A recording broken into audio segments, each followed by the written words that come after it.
أهلا بيكم في حلقة جديدة من بودكاست أبناء البطة السوداء. في رواية ثلاثية إيجور للدكتور أحمد خالد توفيق بنشوف إيجور الرجل البولندي اللي عنده قدرات عقلية خارقة، بيبدأ يفتح الغرف العقلية لواحد من الناس اللي قدر يخترق عقلهم، بس لما بيشوف الأهوال اللي مخبيها الشخص ده جوه عقله بيهرب منه بسرعة.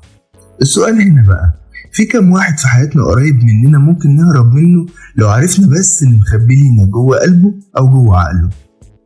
لما بتحقق أي نجاح في حياتك هتلاقي حواليك ناس دايما فرحانين ليك بجد. الناس دي ممكن يكونوا أهلك، صحابك القريبين، أو حتى زمايلك في الشغل. دول الناس اللي بيكونوا مبسوطين بنجاحك فعلا وكأنهم هم اللي نجحوا، بيشجعوك وبيحفزوك تكمل في طريقك وتحقق أكتر وأكتر. ومش بس كده، دول بيوجهوك كمان للطريق الصح ويطمنوك إن أنت بتعمل عظمة.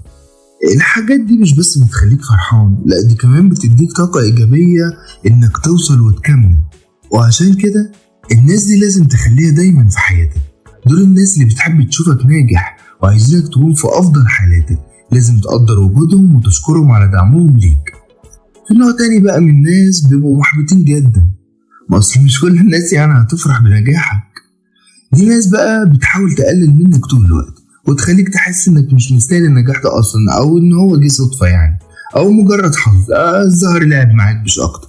الناس دي ممكن يكونوا بيسحبوا منك طاقتك الايجابية بكلامهم وتصرفاتهم، ممكن يكونوا شايفين نجاحك ده بيكشف فشلهم فبيحاولوا يحبطوك عشان يحسوا ان هم احسن. دول بقى عشان تتعامل معاهم لازم تعمل شوية حاجات كده. اول حاجة لازم تعملها انك ما تاخدش كلامه على محمل شخصي اصلا، ولكنهم قالوا اي حاجة اعتبرهم شفافين.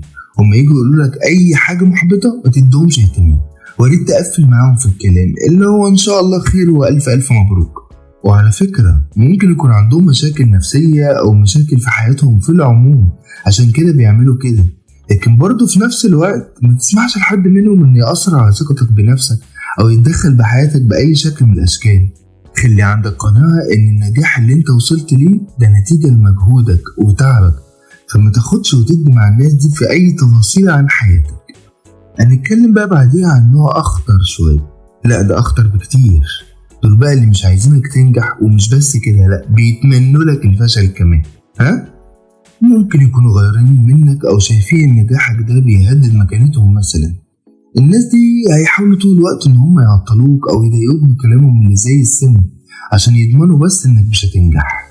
دول بقى مش بس بيحبطوك، دول بيهدوا فيك كل امل، اللي هو مش هتنجح ايه، عايز تنجح وتفضحنا يا محي.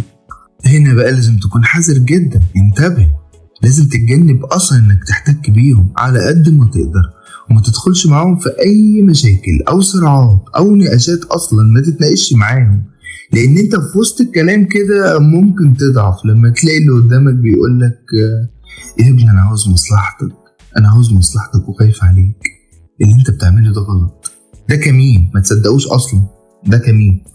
الاهم ده كله بقى اللي انت لازم تركز في شغلك او في الحاجة اللي انت بتعملها في العموم، سواء كانت دراستك او غيره. اي حاجة انت فرحان بيها مش لازم تحكيها مع الناس دي، واعرف ان انت ممكن تتعرض لمشاكل كتير جدا بسببهم.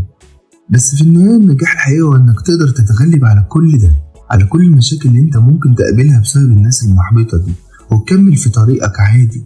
في النهاية النجاح زي ما هو انجاز شخصي ليك، هو كمان اختبار للناس اللي حواليك. الناس اللي بتحبك هتفرح لك وهتدعمك، واللي مش قادر يتقبل نجاحك ده ممكن يحاول يحبطك او يعطلك.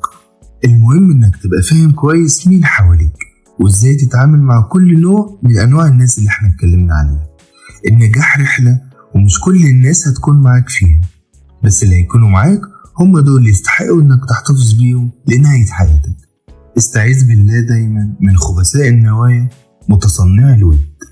لو عجبتك الحلقة ما تنساش تعمل سبسكرايب للقناة وتفعل الجرس عشان توصل كل الحلقات الجديدة ليك أول ما تنزل، وكمان شارك الحلقة مع أصحابك عشان الكل يستفيد. أنا إسلام عمر، وأشوفكم في الحلقة الجاية من أبناء البطة السوداء.